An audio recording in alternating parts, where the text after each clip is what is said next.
I'd like to ask a question that can serve as a follow-up to the question that Carol had asked, and Charlie in that response said that he thinks the Berkshire's businesses on the whole will do better than the S&P 500.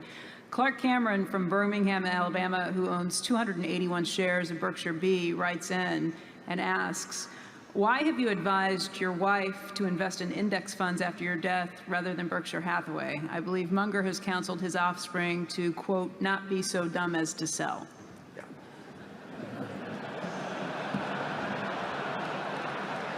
She won't be selling any Berkshire to buy the index funds. All of my Berkshire, every single share, will go to philanthropy. So that I don't even regard myself as owning Berkshire. You know, basically, it's committed. And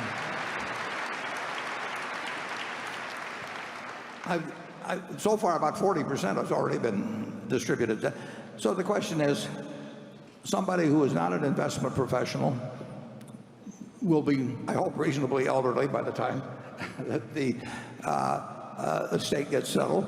And what is the best investment, meaning one that there would be less worry of any kind connected with, and less people coming around and saying, why don't you sell this and do something else and all those things. She's going to have more money than she needs. And the big thing then you want is money not to be a problem. And there will be no way that if she holds the S&P, or virtually no way, absent something happened with weapons of mass destruction, but virtually no way that she'll have all the money that she possibly can use.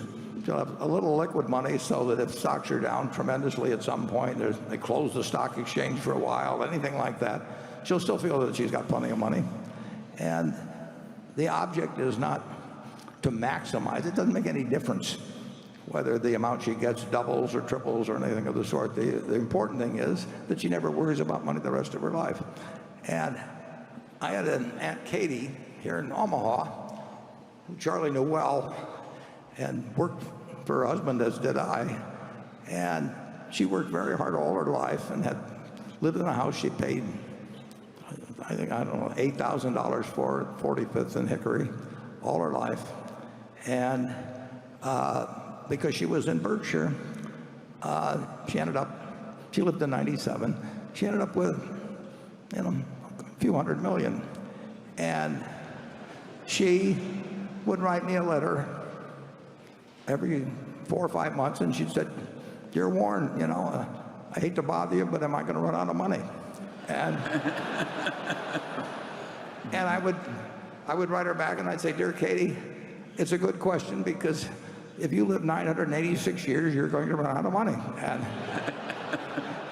And then about 4 or 5 months later, she'd write me the same letter again. And I have seen, there's no way in the world, if you've got plenty of money, that it should become a minus in your life.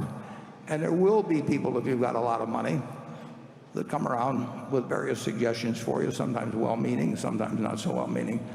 So if you've got something that's certain to deliver, it was all in Berkshire, they'd say, well, if Warren was alive today, he would be telling you to do this. I just don't want anybody to go through that. And the S&P will be I think actually what I'm suggesting is what a very high percentage of people should do something like that.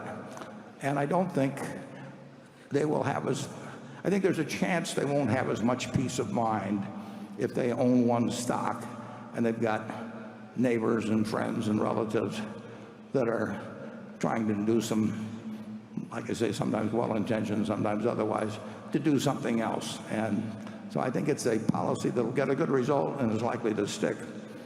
Charlie? Well, as Becky said, the Mungers are different. I want to hold the Berkshire. Well, I want to hold the Berkshire too. No, I don't like the. I recognize the logic of the fact that S&P algorithm is very hard to beat. In a diversified portfolio of big companies, it's all but impossible for most people. But I'm just more comfortable with the Berkshire. Well, it's the family business. Yeah. But I've seen too many people as they get older, particularly being susceptible, and just having to listen to the arguments of people coming Well, along. if you're going to protect your heirs from the stupidity of others, you may have some good system, but I'm not much interested in that subject. Okay.